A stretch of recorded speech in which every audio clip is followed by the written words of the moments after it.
পণ্যবাহী জাহাজের ধাক্কায় খেলনার মতো ভেঙে পড়ল সেতু। আমেরিকার বাল্টিমোরে এই ঘটনা ঘটেছে। স্থানীয় সূত্রে খবর, ব্রিজটি ভেঙে পড়ার সময়ে তার উপর দিয়ে একাধিক গাড়ি যাতায়াত করছিল। বহু মানুষকে জলে ভেসে থাকতেও দেখা গেছে। যদিও এই ঘটনায় এখনও পর্যন্ত কোনো মৃত্যুর খবর সামনে আসেনি। স্থানীয় সময় অনুযায়ী সোমবার রাত 1:30 নাগাদ এই দুর্ঘটনা ঘটে। যে ব্রিজটি ভেঙে পড়েছে তার নাম ফ্রান্সিস স্কট কি। ইতিমধ্যেই উদ্ধার কাজ শুরু হয়েছে।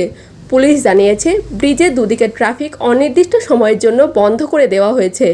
কিন্তু এই ঘটনায় ঠিক কতজন মানুষ আহত হয়ে থাকতে পারেন সেই তথ্য এখনও মিলছে না। আশঙ্কা করা হচ্ছে 100-র বেশি মানুষের মৃত্যু হতে পারে।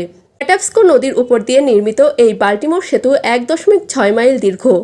বাল্টিমোর বন্দরের বাইরের ক্রসিং এবং ইন্টারস্টেট 695 রোড বা বাল্টিমোর বেল্টওয়ের সংযোগ স্থাপন করে এটি। তাই এই ব্রিজের একটা বড় অংশ ভেঙে পড়ায় স্বাভাবিকভাবে সমস্যায় পড়েছেন একাধিক মানুষ। শুধু ব্রিজ বন্ধ নয়, নদীতেও স্টিমার, জাহাজ এবং নৌকার পথ ঘুরিয়ে দেওয়া হয়েছে।